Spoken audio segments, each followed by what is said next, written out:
Hi, community group leaders. Jake Thurston here, Assistant Downtown Campus Pastor at The Ransom, and I am really excited for you to begin watching these videos as once a month I'm going to begin offering some kind of community group leader training, just as a way to resource you guys in providing the best hospitable environments for spiritual formation and discipleship to occur in intentional Christian community. And so I'm going to kind of just do a series of teachings here, a series of 8 different videos covering 8 different topics to start off with.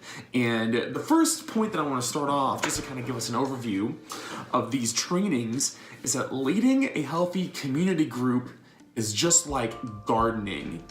Leading a community group is like gardening. So one of the things that we talk about in just community formation is that community isn't a program, it's an environment.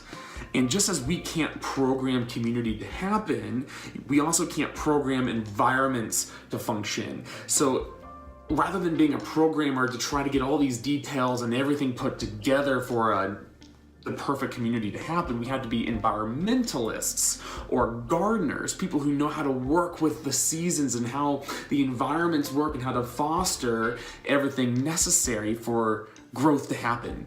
We can only facilitate the environment to provide growth to happen in its natural state in an organic matter, as opposed to trying to make every single thing happen. Like we're programmers of a play, we're gardeners of produce. So because of that, begin to look at yourself as a gardener. Whether you're into gardening or not, that's what you are as a community group leader. So with that, the very first thing that we're going to talk about is this point.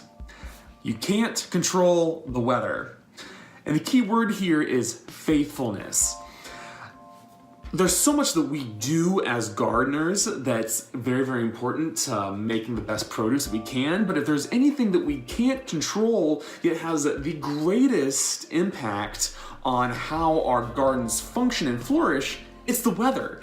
We can't control how hot it's going to be. We can't control how much rain we're going to get or how little rain we're going to get or how long winter lasts, especially living out here in South Dakota. It's just the worst. So what we do as gardeners is we interact with the weather. We work with it and we try to do the best we can despite so much of it being out of our control. So the same thing happens when we lead communities. So there might be some seasons where the conditions for your community group are just perfect. Like it's as if you're getting the perfect amount of rain, the perfect amount of sun, and you don't even have to do anything to facilitate the growth of your crops. Or in other words, people just connect really, really well. Like people just in an instant are best friends. Maybe they're automatically praying for one another. They're there to share with each other and you're not even doing anything. You're blown away at just how natural things are going. And those seasons where the weather conditions for your group are so life-giving because it just comes so naturally. However, if we've also been doing this for a little while, we also recognize that there are just some seasons where Christian community is not life-giving. In fact, it's very difficult, and the weather conditions seem to just totally go against our favor.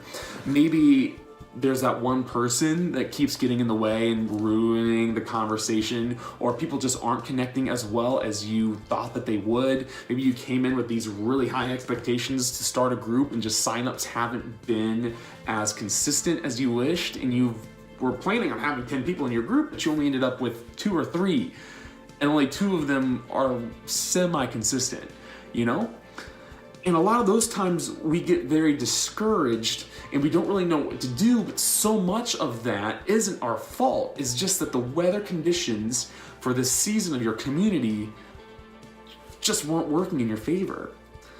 And just as gardeners and farmers have no control over the weather, same thing happens to us. The only thing that we can do is, this is where the key word comes into play, is be faithful. To be faithful with the work that God has given us. With the 2 or 3 that have joined our group, we are to be faithful to them. Even if there's some conditions that don't quite seem right, as long as we are faithful to do whatever we can to provide the best communities possible, praying for them, leading discussion, being positive, and we'll talk through all those things later. As long as we are faithful despite the worst weather conditions we are given, then the Lord will look at our ministry and say, well done, good and faithful servant. even if all things fall to pieces, just because the conditions weren't right, if we are faithful, he will say, well done. So as you continue with your community groups in these seasons, whether it's your first time or you've been doing this for a while, just know that there will be some seasons where things are great, some where things aren't. But the key point is to be faithful despite all of it.